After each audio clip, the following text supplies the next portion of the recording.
Date है आज 1 अप्रैल 2023। ये सब टॉपिक डिस्कस करेंगे इस क्लास में। फर्स्ट टॉपिक है institute of cost accountants of India. ये प्रीलिम्स के लिए इंपॉर्टेंट है मेनली, और जीएस पेपर 3 में भी पूछा जा सकता है इससे रिलेटेड कुछ। ये रिसेंटली न्यूज में इसलिए है क्योंकि दिल्ली हाई कोर्ट है जो, उसने इस पर रोक लगा दी है कि वो इसका शॉर्टकट है जो ICAI एक्रोनिम या शॉर्ट नेम, इसका यूज नहीं करेगा, क्योंकि ये नाम जो रजिस्टर है ये institute of chartered accountants of India के पास रजिस्टर है, तो ये यूज करेगा इस एक्रोनिम को ICAI। अभी तक ये दोनों करते थे तो इस पर कन्फ्यूजन होती थी कि शॉर्ट नेम जो एक्रोनिम यूज किया है ये किसका है। तो अब से institute of cost accountant of India ये यूज नहीं करेगा।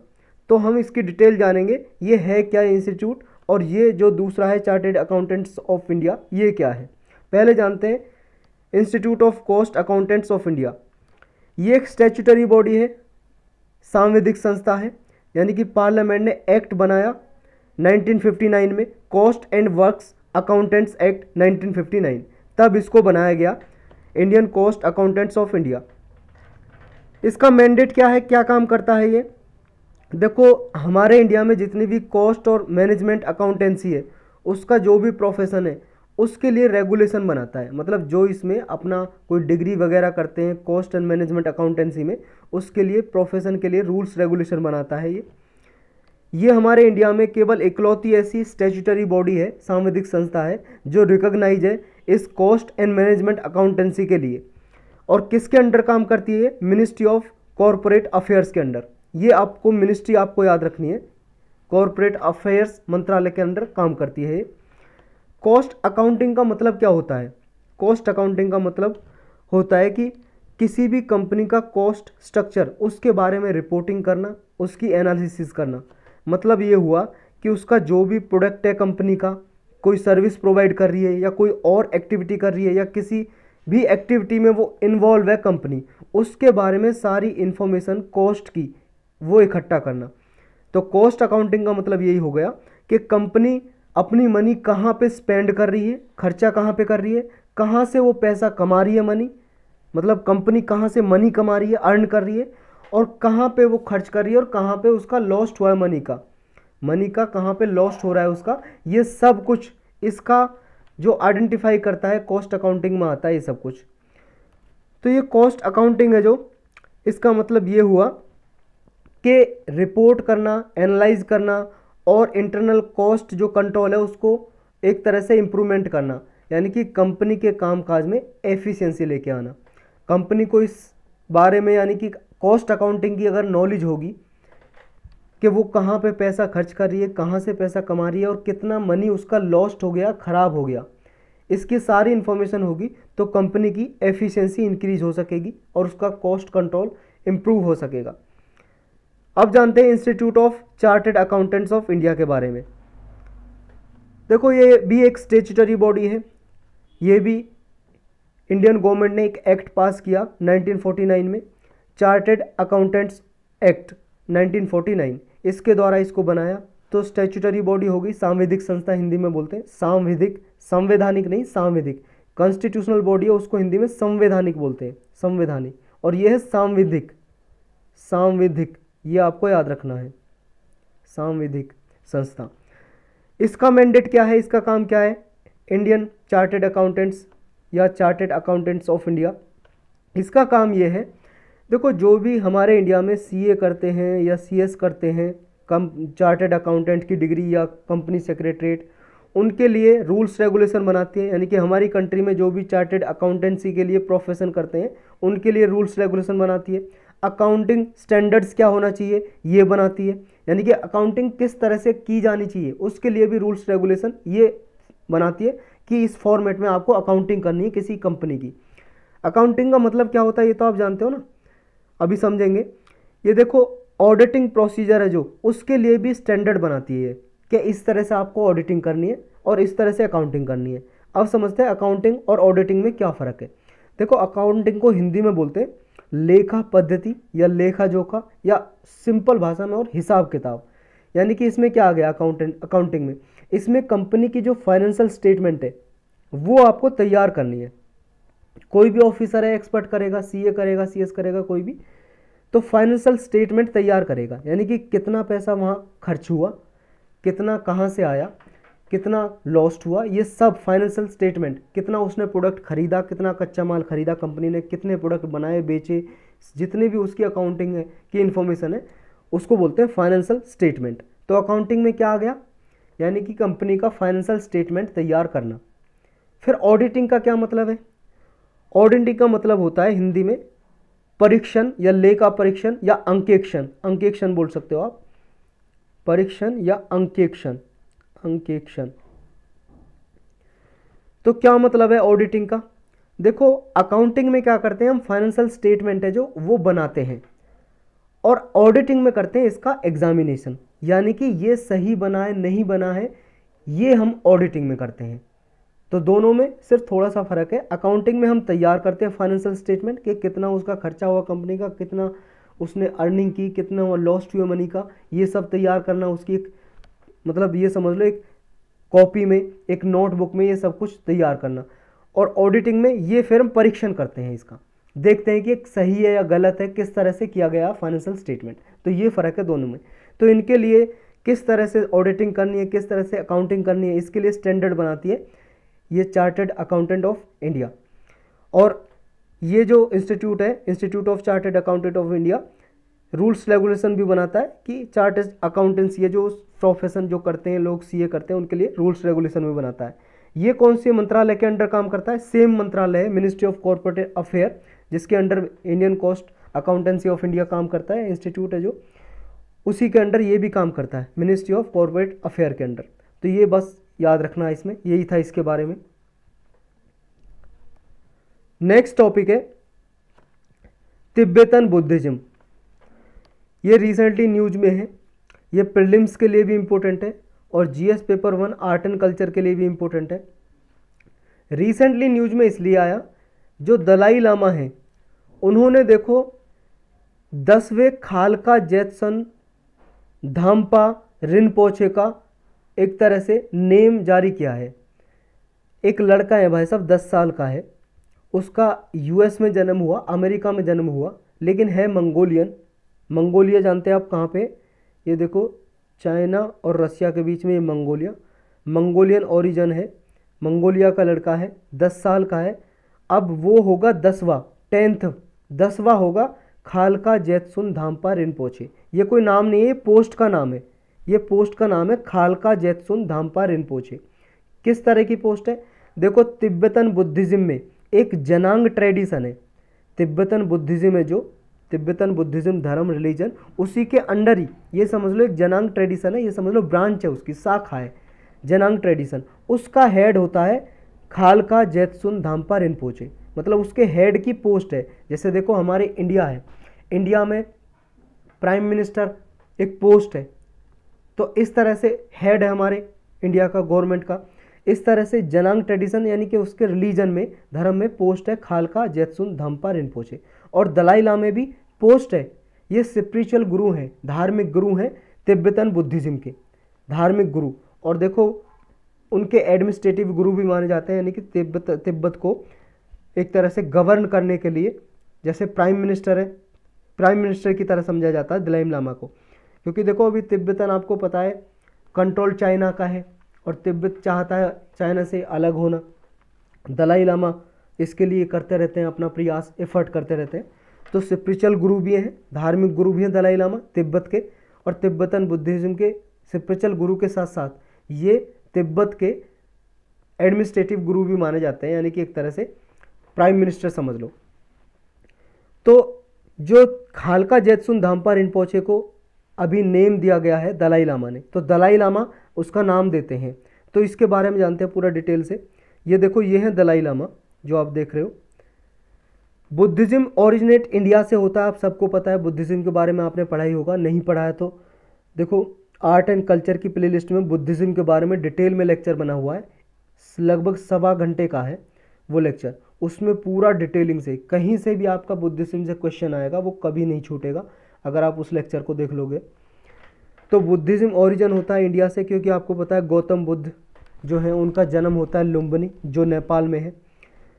वहाँ से फिर ये आते हैं ज्ञान प्राप्त करने के लिए और बोध गया में इनको ज्ञान प्राप्त होता है। बोध गया बिहार में प्लेस है, जगह है। तो बोध गया है जो, वहाँ पे इनको इनलाइटनमेंट मिलता है। इनलाइटनमेंट का मतलब है कि ज्ञान की प्राप्ति। तो इनलाइटनमेंट के बाद फिर ये अपना उपदेश देना स्टार्ट करते हैं और फिर इंडिया से दूसरे पार्ट में बुद्धिज़्म स्प्रेड होता है। तो इंडिया से ही गया है बुद्धिज़्म तिब्बत में भी, और तिब्बत में 9th सेंचुरी एडी में ये बुद्धिज़्म जो बुद्ध धर्म है वो वहाँ का प्रोमिनेंट रिलीजन बन गया, मुख्य धर्म बन गया। तब से मुख्य धर्म ही है तिब्बत का। और आप सब जानते हो, देखो बुद्धिज़्म में मेजर जो सेक्ट है, यानी कि बुद्धिज़्म के अंदर जो सेक्ट है, यानी कि एक तरह से ग्रुप मान लो आप, एक महायान और एक हिनायन। जैसे देखो मुस्लिम धर्म में शिया सुन्नी है, हिंदू धर्म में बहुत सारी सब ग्रुप बटे हुए हैं। इस तरह से बुद्धिज़्म में महायान और हिनायन ये मेजर ग्रुप है। और एक तीसरा ग्रुप भी है वज्रायन।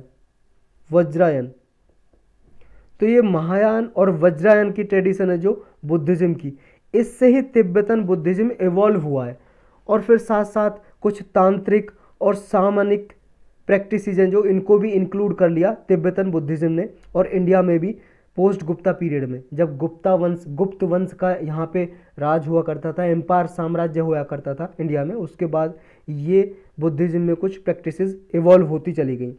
जो तिब्बतन बुद्धिज़्म है ये देखो बॉन रिलीजन की भी कुछ प्रैक्टिसेस इनकॉर्पोरेट करता है। बॉन एक धर्म है, उसकी भी कुछ रीति रिवाज जो होते हैं उसमें, उसको भी तिब्बतन बुद्धिज़्म इंक्लूड करता है। तिब्बतन बुद्धिज़्म देखो 4 मेजर स्कूल्स हैं इसके। स्कूल्स का मतलब होता है ब्रांच, शाखा, या आइडियोलॉजी बोल सकते हो, विचारधारा। तो तिब्बतन बुद्धिज़्म में 4 मेजर स्कूल्स हैं।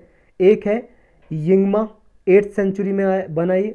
फिर है काग्यू 11th सेंचुरी में। साख्या, ये भी 11th सेंचुरी में 1073 एडी में।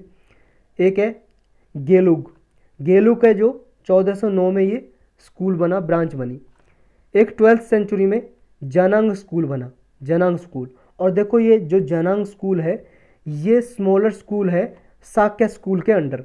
साक्या स्कूल के अंडर ही एक स्मॉल ब्रांच निकल गई, शाखा निकल गई, जनांग स्कूल। और अभी जो जनांग स्कूल है ना, उसी के ही 10th ये पोस्ट है जो, इसके ही 10th खालका जेत्सुन धाम्पा रिनपोचे को नेम किया गया, उसका नाम दिया गया कि ये लड़का अगला 10वां खालका जेत्सुन धाम्पा रिनपोचे होगा। वो लड़के का आपको नाम याद करने की जरूरत नहीं है, बस ये पोस्ट आपको याद होनी चाहिए। इस पोस्ट पे 10 साल के मंगोलियन बॉय को अपॉइंट किया गया है, एक तरह से नाम दिया गया है। तो ये जनांग स्कूल आप समझ गए कहाँ से आया, साक्या स्कूल से।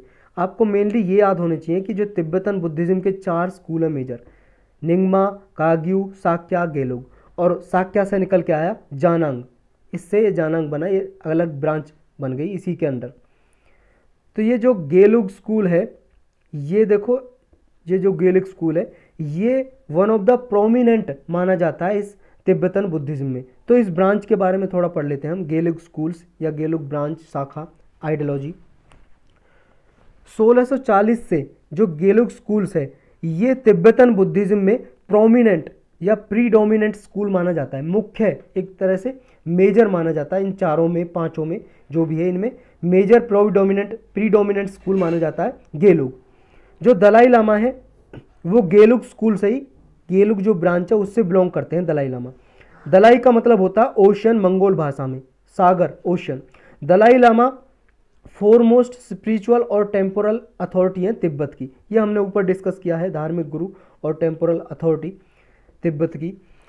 जो 5th ग्रांड लामा थे इस स्कूल के, उनका नाम था ये गवांग लोब्सांग ग्यात्सो।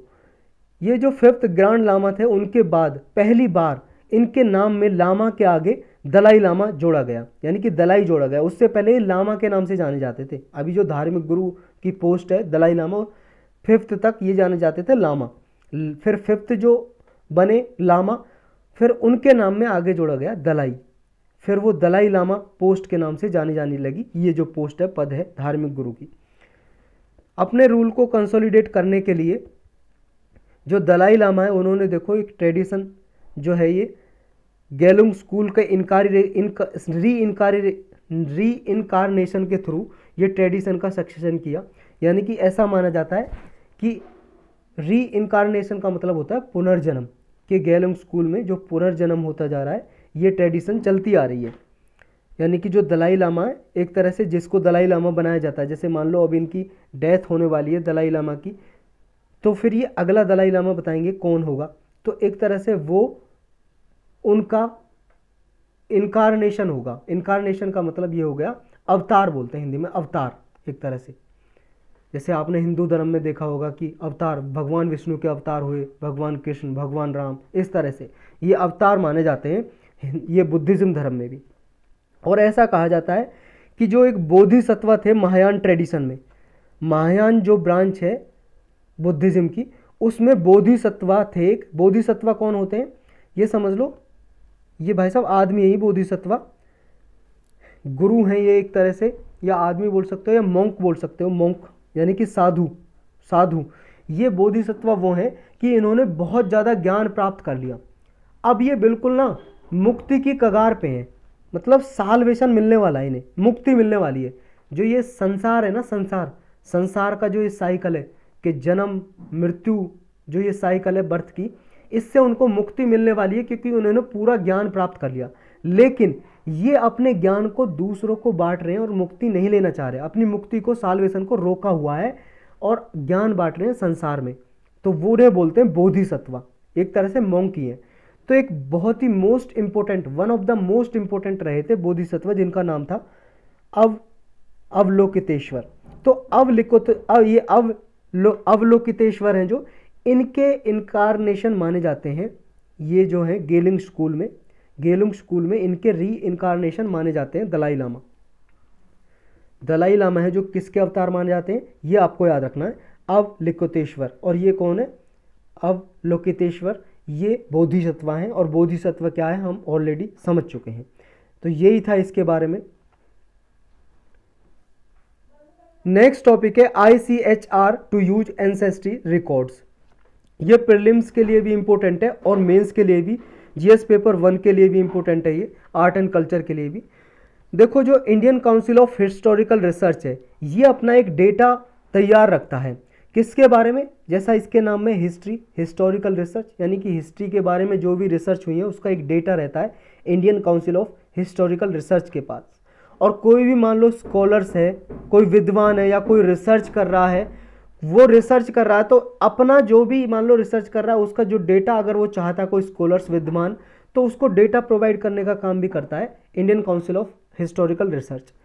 तो इसने अभी एक नया स्टेप लिया है, इसने कहा है देखो ये जीनोलॉजी पृष्ठ है, पृष्ठ का मतलब पुजारी, इन पुजारियों को बोला जाता है पांडाज। पांडाज ये देखो प्लूरल फॉर्म में, प्लूरल मतलब आपका बहुवचन में, सिंगुलर फॉर्म है पांडा। तो ये पांडा हैं, हिंदू धर्म में पृष्ठ हैं, कुछ पुजारी हैं पांडा जिन्हें बोला जाता है लोकल भाषा में। तो इनसे ना हम रिकॉर्ड ले सकते हैं हिस्ट्री के। कैसे रिकॉर्ड, देखो हिंदू धर्म में क्या है, वर्षों से ये ट्रेडिशन चली आ रही है, लगभग 2500, आपके जो 2500 से ज़्यादा पांडा हैं हरिद्वार में। हरिद्वार आप जानते हो कहाँ पे, उत्तराखंड में हरिद्वार जो प्लेस है वहाँ पे देखो लोग मरने के बाद अस्थियां बहाने जाते हैं गंगा नदी में, और हरिद्वार में जाते हैं लगभग, या आसपास का जो भी उनका प्लेस है गंगा के पास, जो ऐसा मान लो उनका रिचुअल प्लेस माना जाता है, वहाँ पे गंगा में अस्थियां बहाने जाते हैं। तो वहाँ हरिद्वार में बहुत सारे ऐसे पुजारी बैठे हुए हैं अपनी छोटी छोटी शॉप खोल के, दुकान खोल के। वो पुजारी क्या काम करते हैं, जैसे मान लो किसी की डेथ हो गई, वो अपने मान लो दादा की डेथ हो गई, उनकी अस्थियां बहाने जा रहा है, तो फिर वहाँ पे जो पुजारी है ना, वहाँ पे वो रिकॉर्ड भी लिखवाते हैं कि हम फलाने फलाने इस जगह से हैं, ये कास्ट है हमारी, ये सब कास्ट है, ये हमारा गोत्र है, सारी डिटेल, इनका बर्थ कब हुआ, डेथ कब हुई, क्या कारण था इनकी डेथ का, सब लिखवाते हैं वहाँ पे पांडा के पास। तो पांडा जो है 15 से 20 जनरेशन का रिकॉर्ड इनके पास है फैमिलीज़ का, जो भी फैमिली जा रही है वर्षों से, लगभग हज़ारों साल से जा रहे हैं, जो अपना रिकॉर्ड लिखवा रहे हैं वहाँ पे। तो इनका ओरिजिन कहाँ से हुआ, नेम क्या है, बर्थ प्लेस कहाँ है, डेथ कैसे हुई, कहाँ पे जन्म हुआ, रीजन क्या है डेथ का, रेजिडेंस कहाँ रहा था, कहाँ पे रहे थे, तो ये सब कुछ उन्होंने मंदिरों में क्या ग्रांट्स दी, कास्ट क्या है उनकी, क्लैन क्या है, गोत्र क्या है, जाति क्या है, ये सारी डिटेल पांडाज के पास होती है। तो Indian council of historical research है जो उसने सोचा कि भाई साहब पांडा के पास जब इतनी नॉलेज है, मतलब इतनी रिकॉर्ड है इनके पास, क्यों ना ये रिकॉर्ड उनसे लिया जाए। और हिस्ट्री बुक लिखने के लिए कोई मान लो स्कॉलर्स है, विद्वान है, हिस्ट्री की बुक लिख रहा है, उस पर रिसर्च कर रहा है, तो उसके रिसर्च के लिए ये सारा डेटा काम आ सकता है, सारा रिकॉर्ड काम आ सकता है। तो यही स्टेप लिया है Indian council of historical research ने कि जो ये रिकॉर्ड है, हिस्टोरियंस इस रिकॉर्ड का यूज कर सकते हैं, उन्हें बहुत सारी इन्फॉर्मेशन मिल सकती है कि पिछले कई हजार सालों में जो, मतलब हजारों या सैकड़ों सालों में जो भी इवेंट हुए, जैसे मान लो फेमिन्स आया या फिर एपिडेमिक आई कोई, या माइग्रेशन किया लोगों ने एक जगह से दूसरे जगह पे प्लान कर लिया, फेमिन्स मतलब या भुखमरी आई या कोई, या मूवमेंट हुआ पीपल का एक जगह से दूसरे जगह पे, जो भी उनके गोत्र की या कम्युनिटी की, समुदाय की जो सोशल हिस्ट्री है उसके बारे में सारी इन्फॉर्मेशन मिल जाएगी। और ये इन्फॉर्मेशन रिसर्चर को, स्कॉलर्स को, हिस्टोरियंस को अवेलेबल कराया जाए तो उनकी बहुत सहायता होगी। तो यही स्टेप लिया है Indian council of historical research ने। अब जान लेते हैं ये ICHR है क्या, कब बनी थी। देखो Indian council of historical research है जो, ये 1972 में बनाई गई थी और न्यू दिल्ली में इसका हेडक्वार्टर है। मिनिस्ट्री ऑफ एजुकेशन, शिक्षा मंत्रालय के अंडर ये काम करती है as a captive body. Indian council of historical research ये एक एडमिनिस्ट्रेटिव ऑर्डर से बनाई गई थी। इसके लिए कोई कानून नहीं बनाया पार्लियामेंट ने, एक्ट नहीं पास किया, याद रखना है। बस एक रेजोल्यूशन पास कर दिया एग्जीक्यूटिव ने, यानी कि प्राइम मिनिस्टर ने। मान लो एक मिनिस्ट्री ऑफ एजुकेशन के अंडर आती है, तो इस मिनिस्ट्री ने क्या होगा, एडमिनिस्ट्रेटिव ऑर्डर पास और रेजोल्यूशन पास करने के बाद इसको बना दिया गया। यानी कि एक नॉन स्टैट्यूटरी बॉडी है, असंवैधानिक संस्था भी है, और कॉन्स्टिट्यूशन में भी इसके बारे में कुछ नहीं लिखा हुआ, तो एक नॉन कॉन्स्टिट्यूशनल भी है, असंवैधानिक बॉडी भी है। तो याद रखना, नॉन स्टैट्यूटरी और नॉन कॉन्स्टिट्यूशनल बॉडी है, एग्जीक्यूटिव बॉडी है बस एक, Indian council of historical research. ये सहायता करती है, कोई भी मान लो हिस्टोरिकल रिसर्च कर रहा है, कोई स्कॉलर्स है, उन्हें फेलोशिप भी देती है, स्कॉलरशिप प्रोवाइड करती है, एक तरह से ग्रांट्स भी देती है, अनुदान, सिंपोजिया कराती है, मीटिंग भी कराती है, कॉन्फ्रेंस कराती है ये, और फाइनेंशियल असिस्टेंस प्रोवाइड करती है। कोई हिस्टोरियन मान लो कोई रिसर्च कर रहा है किसी के बारे में, उसको वित्तीय सहायता देती है। तो यही था इसके बारे में। नेक्स्ट टॉपिक है book bank initiative for poor students. ये देखो आप, ये एग्जाम्पल मान लो एजुकेशन से रिलेटेड एसए का टॉपिक आता है, उसमें ये एग्जाम्पल आप यूज कर सकते हो, या एजुकेशन से रिलेटेड आपका एथिक्स में केस स्टडी कोई आती है तो वहाँ पे आप यूज कर सकते हो ये एग्जाम्पल। और ये एग्जाम्पल बहुत ही इंपॉर्टेंट है आपका मेंस के लिए खासकर। बुक बैंक इनिशिएटिव चलाया, देखो एक लोकसभा में MP हैं संजय सेठ। संजय सेठ ये झारखंड से हैं, रांची से लोकसभा MP हैं, सांसद हैं। इनकी अभी प्रशंसा की है, लॉर्ड का मतलब होता है LED, लॉर्ड का मतलब प्रशंसा करना, प्रेज करना। प्राइम मिनिस्टर ने इनकी प्रशंसा की है क्योंकि इन्होंने बुक बैंक इनिशिएटिव चलाया। तो एक कैसा बैंक है, मतलब जैसा इसके नाम में बुक बैंक, मतलब ऐसा बैंक है जिसमें बुक होंगी, पैसा नहीं होगा, बुक होंगी, किताबें होंगी। तो ये इनिशिएटिव चलाया संजय सेठ, MP हैं जो रांची से, इन्होंने बुक बैंक खोला है अंडर प्रिविलेज स्टूडेंट्स के लिए, मतलब ऐसे विद्यार्थियों के लिए जो वंचित तबके से आते हैं, जिनके पास इतना पैसा नहीं है कि वो बुक खरीद सकें। तो इन्होंने ऑफिस बनाया है ये अरगोरा नाम की जगह में, झारखंड कैपिटल है जो रांची, वहाँ पे ये बुक डोनेट करते हैं, दान में देते हैं बुक। कोई भी स्टूडेंट्स जो पढ़ना चाहता है, उनके पास ऐसा पैसे नहीं है कि वो बुक खरीद सकें, गरीब बच्चों को बुक देते हैं। उनसे कहते हैं भाई साहब आप फ्री ऑफ कॉस्ट बुक ले जाओ, बिल्कुल फ्री, लेकिन पढ़ने के बाद इन बुक को आप वापस कर जाना, क्योंकि फिर दूसरे स्टूडेंट्स को दी जा सकती हैं बुक। तो बहुत ही अच्छा इन्होंने काम किया है सेठ जी ने। इन्होंने लैंडलाइन नंबर भी जारी किया है और NGO से अभी अपील की है, नॉन गवर्नमेंटल ऑर्गेनाइजेशन है जो गैर सरकारी संस्था, या फिर कोई अकेडमियंस है, राइटर है, रिसर्चर है, या कोई स्टूडेंट्स भी है, कोई बुक डोनेट करना चाहता है, तो उससे कहा है कि भाई साहब आप बुक बैंक में आओ, अपनी किताबें अगर आप दान करना चाहते हो तो आप दान कर दो, ये बुक किसी के काम आ सकेंगी। मान लो किसी के पास फालतू बुक पड़ी हुई है जो किसी और स्टूडेंट्स के काम आ जाए, तो आप बुक दान कराओ, तो वो किसी और बच्चे को, गरीब बच्चे को दे दी जाएंगी, तो फिर वो पढ़ने के बाद फिर बुक बैंक में वापस कर जाएगा और फिर वो आसानी से दूसरे बच्चों को दी जा सकेंगी। तो एक तरह से जो ये बुक बैंक खोला है, संसद समाधान केंद्र बना हुआ है, उसके पास खोला गया है और इसमें बुक होती हैं जो गरीब बच्चों को दान में दी जाती है फ्री ऑफ कॉस्ट पढ़ने के लिए। तो यही टॉपिक थे आज के। देखो साइंस एंड टेक इन्वायरमेंट हमारा ऑलरेडी ख़त्म हो चुका है। अब कुछ ऐसे टॉपिक है जो हिस्ट्री के न्यूज़ में रहे, वैसे तो ऑलरेडी हमने काफ़ी डिस्कस किया है हिस्ट्री का टॉपिक, पॉलिटी सारे ही इंक्लूड किए हैं, लेकिन फिर भी कोई टॉपिक ऐसा बचा है ज्योग्राफी हिस्ट्री पॉलिटी का तो हम उसे कवर करेंगे। पिछले 1.5 साल का मैं अभी देख रहा हूँ, पिछले 1.5 साल का करंट अफेयर जो भी न्यूज़ में रहा है टॉपिक, तो हम आने वाले लेक्चर में वो डिस्कस करेंगे। यही टॉपिक थे आज के।